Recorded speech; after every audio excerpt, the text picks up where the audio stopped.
Olá, meu nome é Pamela Soares, sou professora de linguagens e hoje nós vamos conhecer um pouquinho sobre as 3 fases do modernismo. Vamos lá comigo?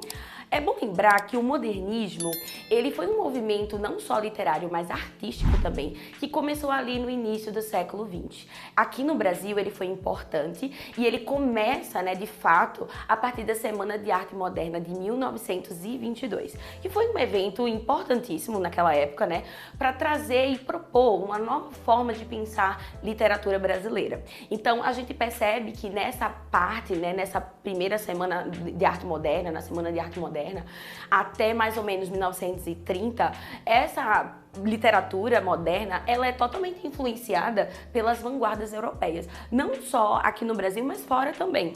As vanguardas europeias foram uma boa influência para tentar tirar um pouquinho de fora da caixinha, esse pensamento do que seria de fato cultural, identitário aqui no Brasil.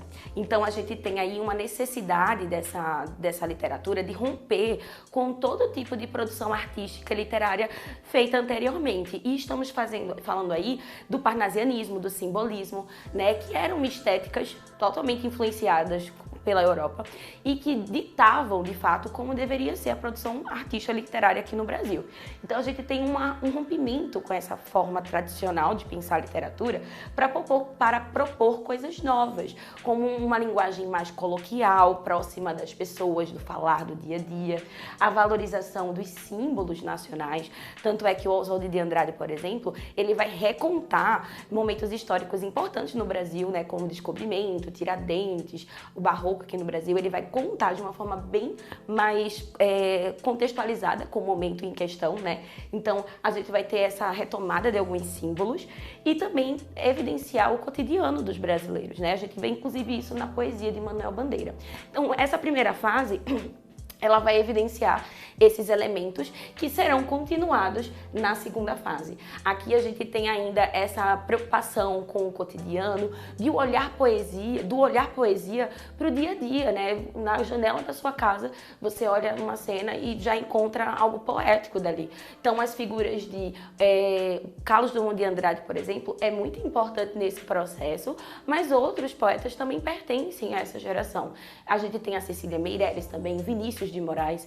Outra preocupação também da segunda fase é com o tema guerra. A gente está falando aí de 1930 a 1945. Então a gente tem sim algumas temáticas voltadas para a guerra, essa coisa do pessimismo também que acaba sendo incorporado, principalmente na poesia de Drummond. Então a gente também vai encontrar na poesia esses temas, pessimismo, guerra.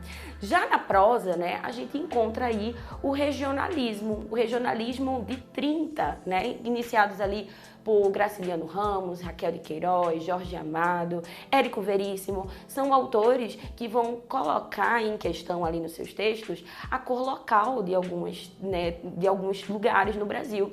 Então a gente começa a ver mais aquelas pessoas que não estão nos centros urbanos, que estão mais afastadas. A vida do sertanejo, os costumes que a gente encontra nesses lugares, As crendices, as religiões. Então o regionalismo, inclusive até as questões de problemáticas de corrupção mesmo, As pequenas corrupções e as grandes também que acontecem nesses lugares mais afastados. Então esse regionalismo, ele vai evidenciar essas temáticas, e isso é muito legal e muito bacana. Já na terceira fase, a gente já tem uma mudança bem grande, em relação às outras.